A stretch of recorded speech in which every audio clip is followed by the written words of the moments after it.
A un hombre no lo pierdes porque se vaya con otra. Lo pierdes cuando lo haces sentir que no es suficiente, cuando todo lo que hace parece poco, cuando sus esfuerzos no valen y su presencia estorba. Lo pierdes cuando, en vez de apoyarlo, lo enfrentas. Cuando, en vez de admirarlo, lo minimizas, lo criticas, lo corriges como si fuera un niño, le discutes hasta el silencio. Y ahí es donde empieza a apagarse. Porque un hombre no se va de la noche a la mañana, se va por dentro.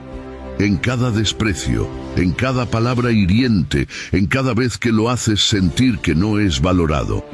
Y a veces no se va por otra. A veces no se va. Tú misma lo empujas a irse con tu trato.